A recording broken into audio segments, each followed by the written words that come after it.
Bonjour, dans cette vidéo, nous allons parler de René Descartes. René Descartes est un grand philosophe et mathématicien français du XVIIe siècle. Il est né en Touraine, dans le village de La Haye. Ce village a été rebaptisé depuis, et il s'appelle maintenant Descartes en hommage à ce grand mathématicien. Son œuvre la plus célèbre est le Discours de la méthode. Il est publié en 1637 en français, alors que l'essentiel des ouvrages scientifiques et philosophiques de l'époque étaient rédigés en latin. Son discours s'appuie sur les mathématiques, qui sont pour lui la seule chose certaine.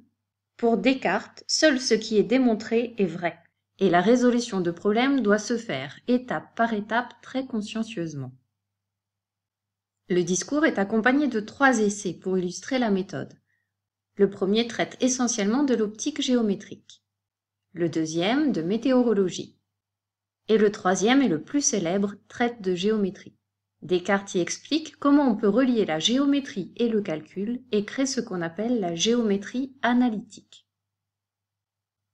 C'est à partir du nom de Descartes que l'on a créé l'adjectif cartésien.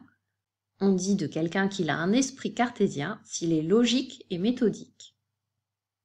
On lui doit les repères du plan, que l'on appelle d'ailleurs repères cartésiens. On raconte que c'est en observant une mouche qui se promenait sur les carreaux de sa fenêtre qu'il aurait eu cette idée.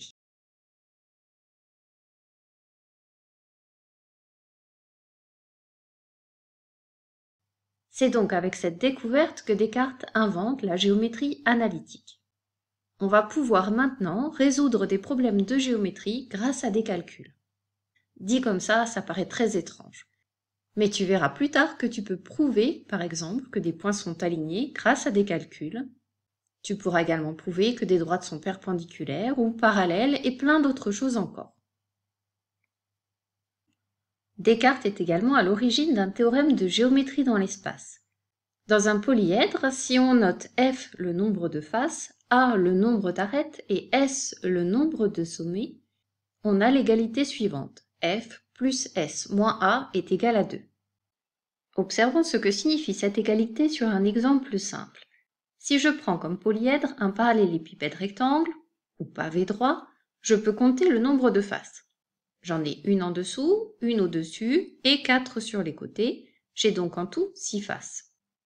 Le nombre de sommets, 4 sur la face supérieure et 4 sur la face en dessous. J'ai donc en tout 8 sommets. Pour le nombre d'arêtes, j'en ai 4 sur la face du dessus, 4 sur les faces latérales et 4 sur la face d'en dessous. 4 fois 3, j'ai donc 12 arêtes. Maintenant, vérifions si l'égalité est vraie. 6 plus 8, 14, moins 12, 2. Je retrouve bien l'égalité énoncée par Descartes.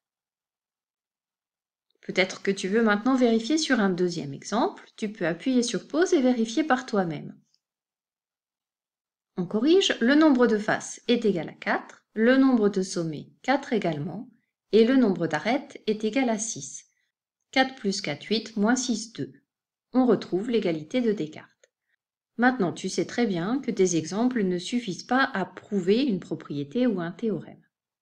J'ai dit précédemment que c'était Descartes qui avait énoncé ce théorème, mais ce n'est pas lui qui a trouvé la preuve. Il faudra attendre un peu plus tard. Pour cela, c'est Léonard Euler, un mathématicien suisse, qui a réussi à démontrer le théorème. On termine avec 2 citations de Descartes.